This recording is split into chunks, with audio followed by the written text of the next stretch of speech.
used to be a storyteller, and this is a story which comes from Christmas time. Now there was a dog, and everybody thought that this dog belonged to them, but this dog had not one single master. And it would go to doors and it would scratch upon the door, and the doors would always open. Now I've got to tell you, I love the sound of squeaky doors. You ready after three? Here we go, 1, 2, 3. I can't believe it, no training. And the doors would open up and the dog would be given food. Now one morning it awoke, and I could not believe it because there were snowflakes falling from the ground that looked just like goose feathers. And as it spoke, it could see its own breath. And it started to walk towards the town, ready to go scratch upon the door and find its belly full. But on this day there were many people, and they were walking along the road and talking about a baby.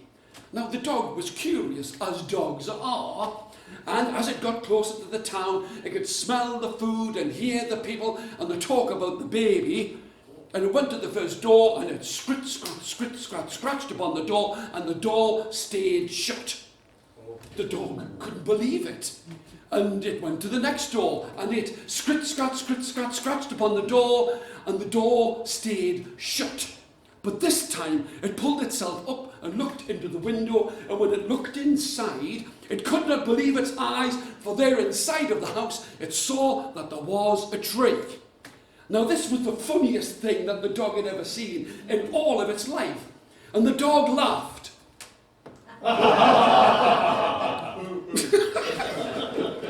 God tries another. But I've got to tell you this, the dog laughed because it thought there are many trees outside here. They do not need them inside of the houses. And it looked and saw there was a fire. And there were lots of people standing and talking, singing and dancing.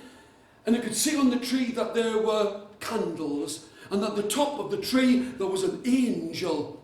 And every door it went to, it scratched upon the door, and the doors always stayed shut. But now there was only one house left, a house that belonged to the old woman.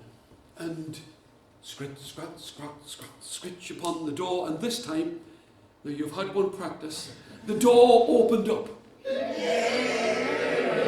It's a big door. You should see your faces. I've got to tell you this.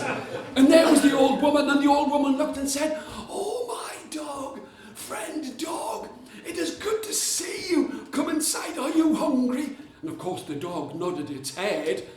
Now he looked around the old woman's house. There was a small fire.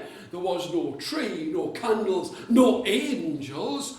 But this woman, quicker than a wink or a blink of an eye, I was hoping for some help here, quicker than a wink or a blink of an eye, I haven't done it yet. Quicker than a wink or a blink of an eye. Quicker than a wink or a blink of an eye. She cut everything that was upon her plate, scooped it and placed it in a bowl for the dog, and the dog ate it as quickly as it could. The old woman smiled. "Oh, it is good to have you here, my friend dog, my best dog in all of this world."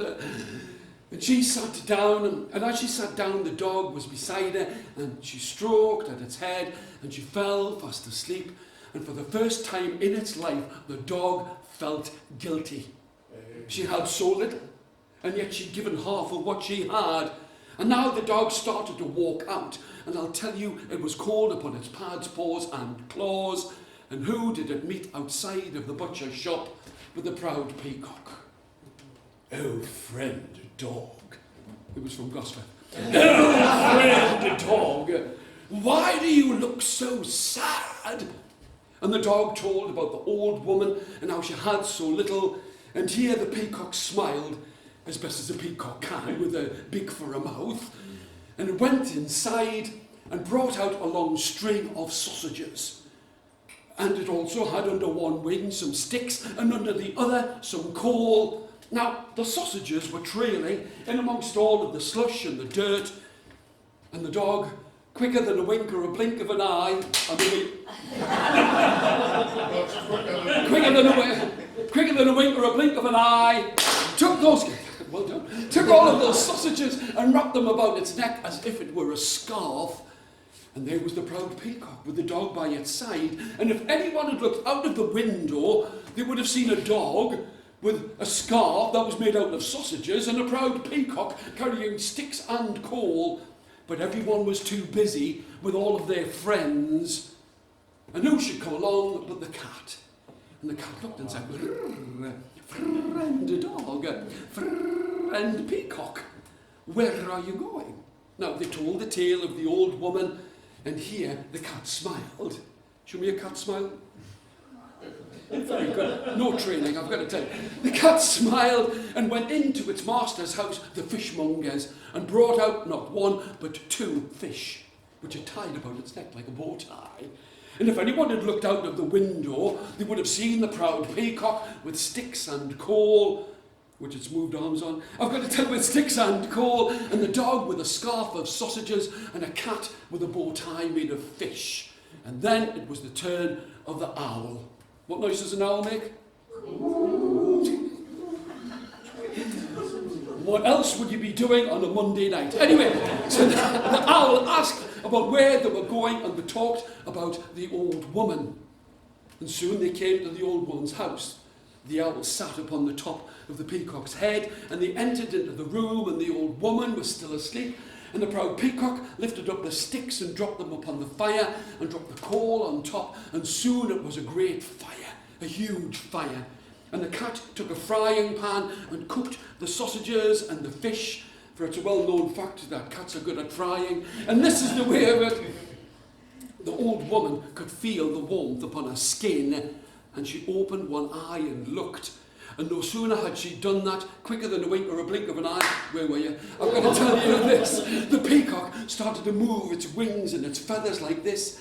And in that flickering light, she looked and said, "Friend dog, my dog, you have brought me a fire and food to eat and a great Christmas tree."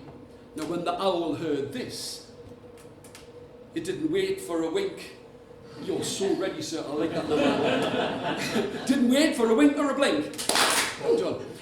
And it started to look this way and that, and as it did, the flickering fire's flames looked like candlelight, and the owl was there at the top of the tree, and all of them, the dog, the peacock, the cat, the owl, and the old woman, all sat down as the snowflakes fell outside and ate a fine feast. But listen. Everybody got to hear about this. And there was something that touched them inside of their hearts, that it wasn't just as the snowflakes would fall. They would have this woman sit down by the side of the fire and tell the story and eat with them, and tell the story of the dog and the proud peacock. Thank you.